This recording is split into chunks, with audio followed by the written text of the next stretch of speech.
کیا ایران واقعی اپنے نیوکلیئر پروگرام کو محدود کرنے کے لیے تیار ہے؟ کیا امریکہ واقعی ایران کو یہ یقین دہانی کروا سکتا ہے کہ اس کی سلامتی کو خطرہ نہیں ہے؟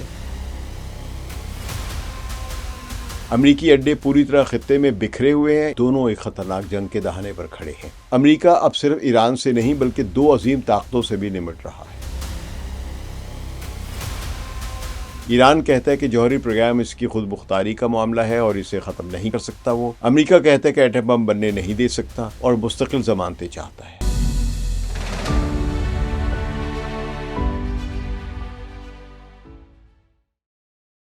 ثقلین امام کا سلام قبول کیجیے۔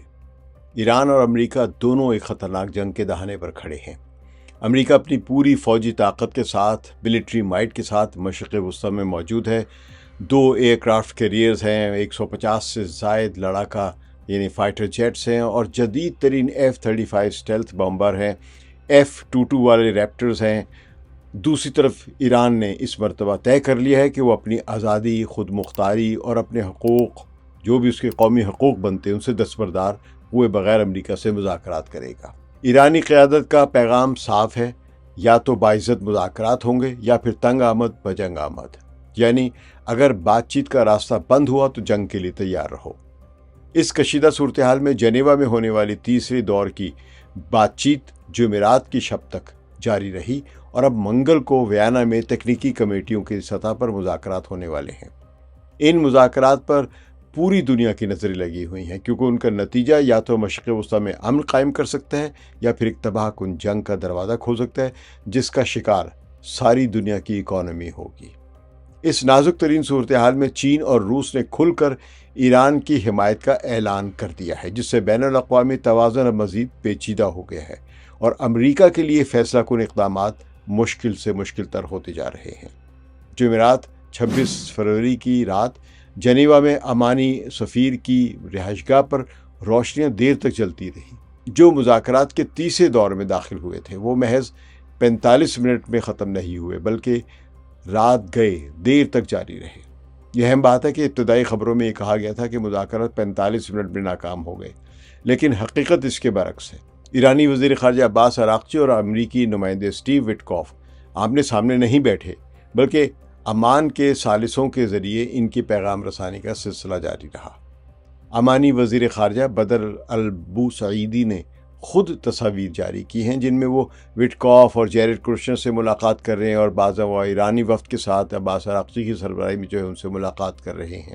یہ مذاکرات تقریباً 3.5 گھنٹے مسلسل جاری رہے، جس کے بعد دونوں فریقوں نے وقفہ کیا اور پھر 2 گھنٹے کی مزید بات چیت ہوئی۔ جب یہ مذاکرات ختم ہوئے تو رات گزر چکی تھی اور جنیوا کی سڑکیں سنسان تھیں، لیکن سفارتی حلقوں میں ہلچل تھی، سب کان لگائے بیٹھے تھے۔ امانی وزیر خارجہ نے سوشل میڈیا پر لکھا کہ جنیوا میں مذاکرات اور تخلیقی خیالات کا تبادلہ ہوا ہے اور وہ مزید پیش رفت کی امید کرتے ہیں۔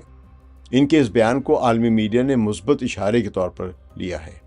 ایرانی وزیر خارجہ عراقچی نے خود تسلیم کیا کہ مذاکرات میں اچھی پیش رفت ہوئی ہے اور انہوں نے اس موقع کو ایک تاریخی موقع قرار دیا ہے۔ ایک غیر معمولی معاہدہ کیا جا سکتا ہے، لیکن یہ پیش رفت کس معنی میں ہے، یعنی کس طرح اس کو سمجھا جائے اور اصل مسئلہ کیا ہے؟ تو اصل تنازع ایران کی نیوکلیئر پروگرام ہے۔ امریکہ کا موقف بہت سخت ہے اور اس میں کسی قسم کی نرمی یا لچک دکھائی نہیں دے رہی ہے۔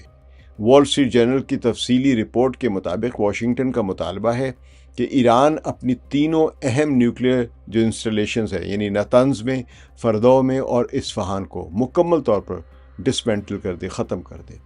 اس کے علاوہ ایران کا مختلف درجوں والا جو انرچ یورینیم ہے، 20% ہے، 10% ہے، یہاں تک کہ 60% جو انرچ یورینیم ہے، جو کل ملا کر ہزاروں کلو گرام بنتا ہے، اسے امریکہ یا کسی خلیجی اتحادی ملک کے حوالے کر دے۔ امریکہ یہ بھی چاہتا ہے کہ یہ معاہدہ غیر معینہ مدت تک نافذ رہے، یعنی اس میں کوئی سن سیٹ کلاز نہ ہو، یعنی معاہدے کی میعاد کبھی بھی ختم نہ ہو اور ایران ہمیشہ کے لیے انرچمنٹ کی کوالٹی سے، ایک اچھی کوالٹی سے محروم ہو جائے۔ بلکہ وہ تو یہ کہتے ہیں کہ ایران جو ہے اپنے تمام انرچ کرنے کی جو صلاحیتیں ہیں ان کو ڈسمینٹل کرے۔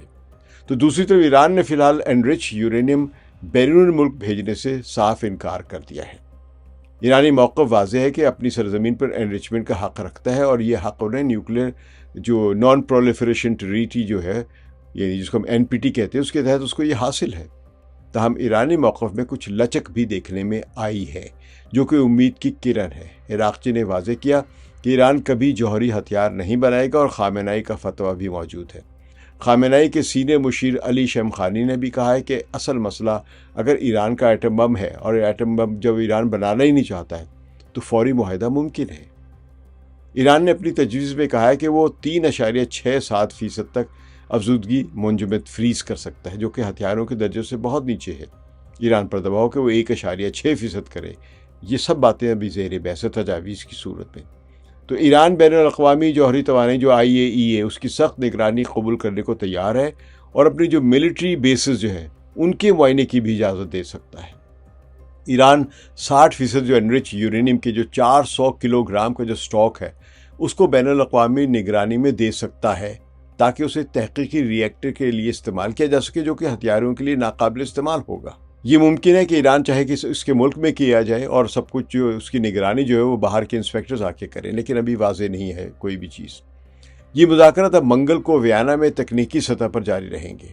ایرانی میڈیا کے مطابق اس بار نیوکلیئر جو ایکسپرٹ ہیں اور قانونی جو ایکسپرٹ ہیں اور جو فائنینشیل ایکسپرٹ جو ہیں وہ ان کے ایڈوائزر بھی ان کے ساتھ ہوں گے، جو تکنیکی امور پر بات چیت کریں گے۔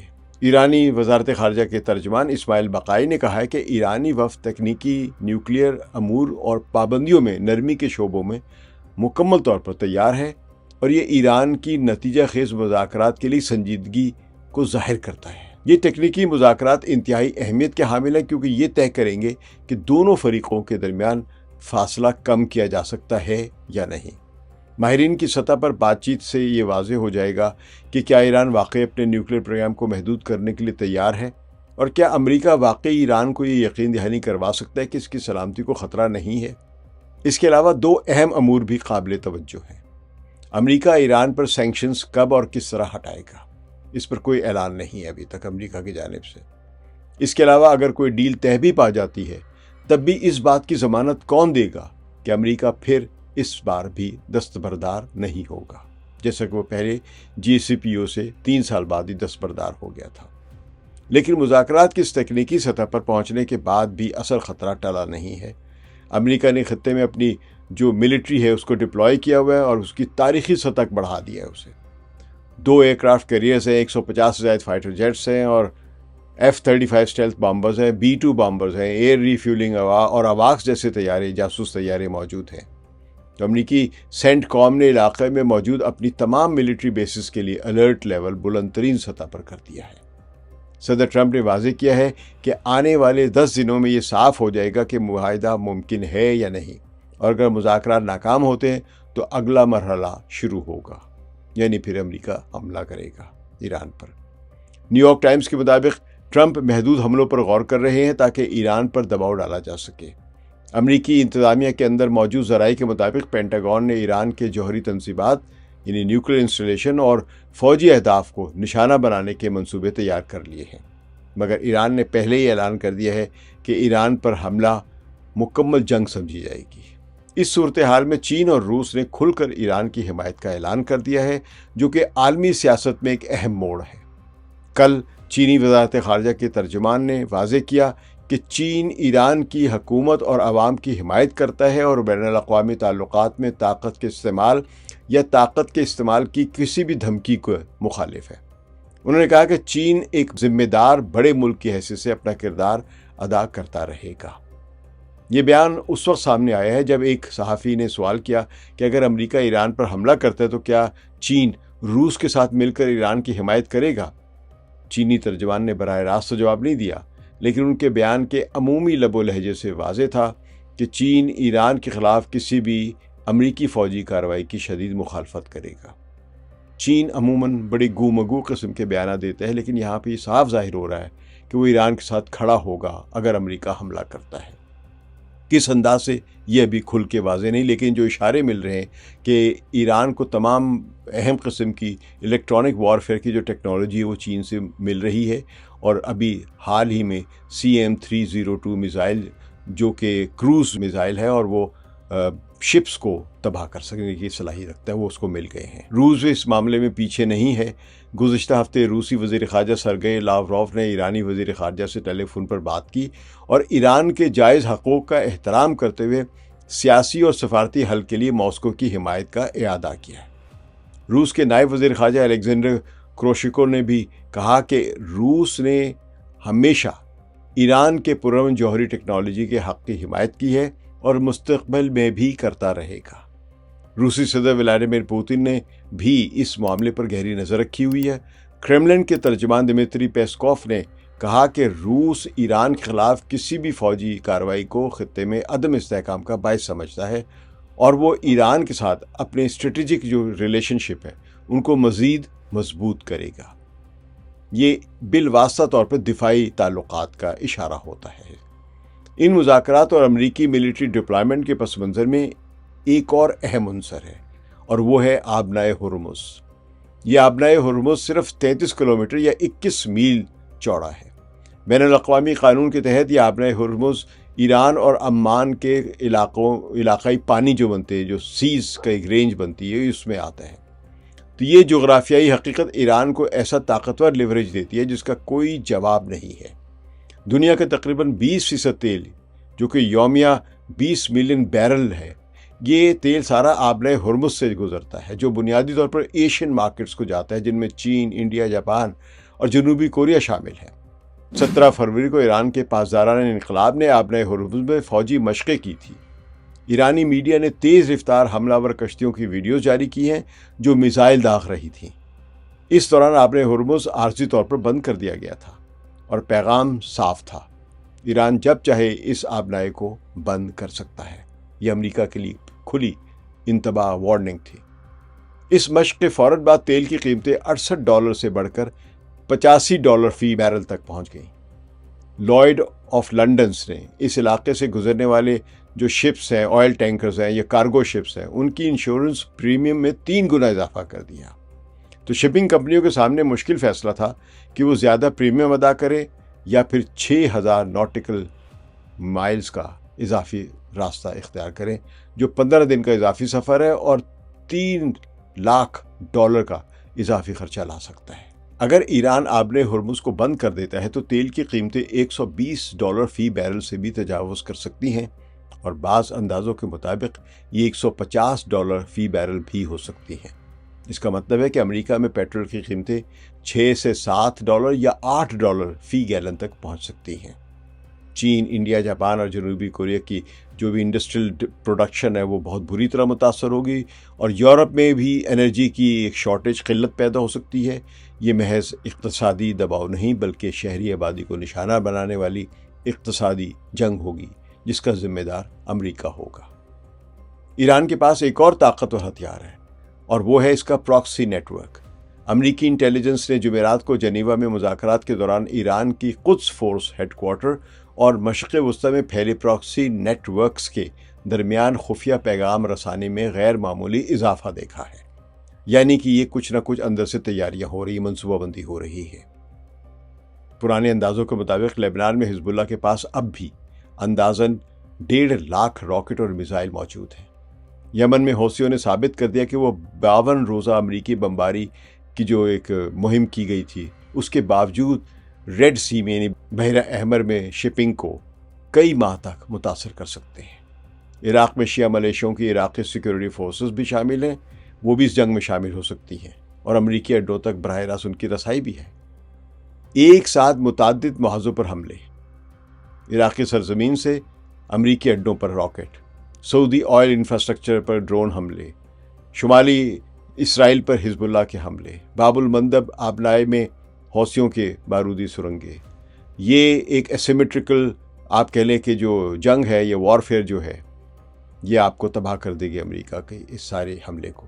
ایران کی اسٹریٹجی اصل میں یہ ہے کہ وہ دشمن کو شکست نہیں دے گا بلکہ اس کی فتح کی قیمت کو ناقابل برداشت بنا دے گا، کیونکہ ظاہر امریکہ کی جو ملٹری مائٹ ہے وہ دنیا میں سب سے اول ہے اور ایران اس کے مقابلے میں سمجھے کوئی 40 گنا نیچے ہے۔ اس پوری صورتحال میں اسرائیل کا کردار سب سے پیچیدہ اور خطرناک ہے۔ 25 فروری کو جنیوا مذاکرات سے صرف ایک دن پہلے اسرائیلی طیاروں نے دمشق کے قریب ایک قافلے پر حملہ کیا جس میں بتایا گیا ہے کہ ایرانی اہلکار ہلاک ہوئے۔ پینٹاگون نے تصدیق کی کہ اسرائیل نے امریکہ کو اس حملے کی پیشگی اطلاع نہیں دی تھی، یعنی یہ ظاہر کر رہا ہے کہ امریکہ اور اسرائیل کے درمیان اب ملٹری آپریشن میں وہ کوارڈینیشن نہیں ہے جو سمجھی جا رہی ہے۔ تو یہ انتہائی غیر معمولی بات ہے۔ امریکہ اور اسرائیل کے درمیان منٹ کی ملٹری کوارڈینیشن ہوتی ہے۔ اسرائیل F-35 فائٹر جیٹ جو ہے وہ امریکی اثاثوں کے ساتھ اسی فضائی حدود میں کام کرتے ہیں جہاں پہ امریکہ بھی ہے اور اس کے سارا سیٹلائٹ سسٹم استعمال بھی کرتے ہیں، لیکن اس بار اطلاع نہیں دی گئی۔ تو اسرائیلی وزیر اعظم بنیامن نتن یاہو جو ہیں وہ صدر ٹرمپ کی نفسیات کو جانتے ہیں۔ ٹرمپ ڈیل پسند کرے گا اگر اس کو ملے گی۔ وہ ایک ایسی ڈیل میکر کے طور پر دیکھا جانا چاہتا ہے جس نے وہ مسائل حل کیے جو ان کے پیش رو نہیں کر سکے۔ یہ نتن یاہو کے لیے خطرناک ہے۔ کیا ٹرمپ ایران سے کوئی معاہدہ کر لیں گے؟ ایک محدود معاہدہ جو ایران کو انریچمنٹ کے لیے جو چند سال کے لیے فریز کر دے لیکن ایران کا انفراسٹرکچر برقرار رکھے؟ نتن یاہو کے لیے یہ ناقابل قبول ڈیل ہوگی۔ اسرائیل کا اسٹریٹجک نظریہ ہے کہ ایران کی نیوکلیئر کیپیبلٹی کو بھی مکمل طور پر ختم ہونا چاہیے، عارضی طور پر منجمد نہیں ہونا چاہیے، بلکہ پورا ڈسمینٹل ہونا چاہیے ایران کا انریچمنٹ کا جتنا بھی انفراسٹرکچر ہے۔ اس لیے اسرائیل دمشق پر حملہ کرتا ہے، ایرانی اہلکاروں کو ہلاک کرتا ہے، اور جب ایران جوابی کارروائی کرتا ہے تو امریکہ اس تنازع میں گھر جاتا ہے۔ اب سوال یہ ہے کہ جنگ کے کتنے امکانات ہیں اور امن کی راہیں کہاں ہیں؟ عراقچی نے کل انڈیا ٹوڈے کو ایک انٹرویو میں کہا کہ کسی کی کوئی فتح نہیں ہوگی، یہ ایک تباہ کن جنگ ہوگی۔ امریکی اڈے پوری طرح خطے میں بکھرے ہوئے ہیں، اس لیے پورا خطہ اس میں شامل ہو جائے گا۔ یہ ایک بہت خطرناک اور خوفناک صورتحال ہے۔ ایک امانی تجزیہ کار ہے خلفان الطوخی، انہوں نے خبردار کیا کہ کوئی بھی جنگ گزشتہ سال جون کی 12 روزہ جنگ سے زیادہ تباہ کن ہوگی، اور اس کے نتائج نہ صرف ایران بلکہ پورے خطے کے لیے سنگین ہوں گے اور عالمی معیشت کے لیے بھی تباہ کن ہوں گے۔ لیکن کیا جنگ ناگزیر ہے؟ عرب تجزیہ کار عبدالعزیز الشیبانی کا خیال ہے کہ دونوں فریق فوجی کشیدگی کی بھاری قیمت سے واقف ہیں اور مذاکرات کے ذریعے اس کشیدگی پر قابو پانے کو ترجیح دے رہے ہیں۔ ان کے مطابق پورے پیمانے پر جنگ کا امکان کم ہے۔ دوسری طرف عامر سبیلا جیسے تجزیہ کاروں کا کہنا ہے کہ امریکی ملٹری ڈپلائمنٹ کی نوعیت بتاتی ہے کہ واشنگٹن محض دھمکی نہیں دے رہا ہے بلکہ حملے کا امکان بہت زیادہ ہے۔ ٹرمپ کے سامنے انتخاب بہت مشکل ہے۔ ایک طرف واشنگٹن کے کچھ حلقے ان پر دباؤ ڈال رہے ہیں کہ 2015 کے معاہدے سے کمزور کوئی معاہدہ قابل قبول نہیں ہوگا، دوسری طرف جنگ کے نتائج بھی خطرناک ہیں۔